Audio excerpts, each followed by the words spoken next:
So let's continue our conversation about how we make arguments persuasive. So today we're going to talk about the difference between a logical fallacy and a persuasive technique, because we really want to look at what makes an argument good. When we've talked about successful arguments, we've talked about how having strong evidence is convincing, pointing out the relevance can be convincing, but there's also things that we can do in terms of our language and our word choice as a writer that can help us be persuasive. And we've talked about some of these before. When we did rhetorical analysis, we talked about different persuasive techniques. We just referred to it as cat vocabulary, the cat part of our space cat analysis. And really what that included was rhetorical choices, those ing words, right? Like defining, questioning, predicting. Those are all rhetorical choices and persuasive techniques. Similarly, stylistic choices can be persuasive techniques. Manipulation of the syntax or that sentence variety, diction and tone can be used to be persuasive. Certain devices like allusion, juxtaposition, those things that we talked about that strengthen an argument. And then the appeals, ethos, pathos, and logos. So persuasive technique isn't really a new word. It's just the category that we kind of lump all of these things in together.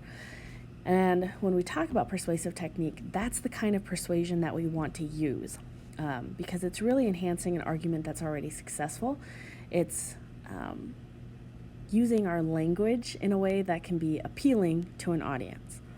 Now, the opposite of that is what's called a logical fallacy. So the definition of a logical fallacy is that it's a flawed argument which renders the argument invalid. So there's a gap, there's a hole, there's an illogical connection that makes the argument invalid. So essentially, logical fallacies are exactly what we want to avoid, because when we use them, it's easy to poke holes in them or to refute them as a writer or as the opposition. So I have an image over here that has an example of logical fallacy. And it says, so if guns kill people, I guess pencils misspell words, cars drive drunk, and spoons make people fat. So this is an example of a straw man argument. It's an argument that tries to oversimplify opposition. So this image is essentially criticizing those in favor of gun reform and criticizing the statement or the argument that guns kill people.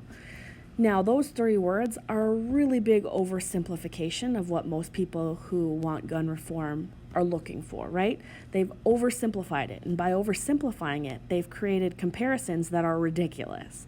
For example, pencils can't misspell words, cars obviously can't drive themselves drunk, and spoons can't make people fat.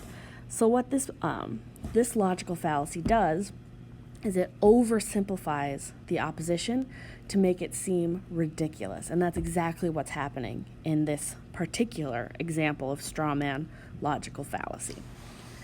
So to kind of look at it laid out, these are our two categories. Persuasive technique, good.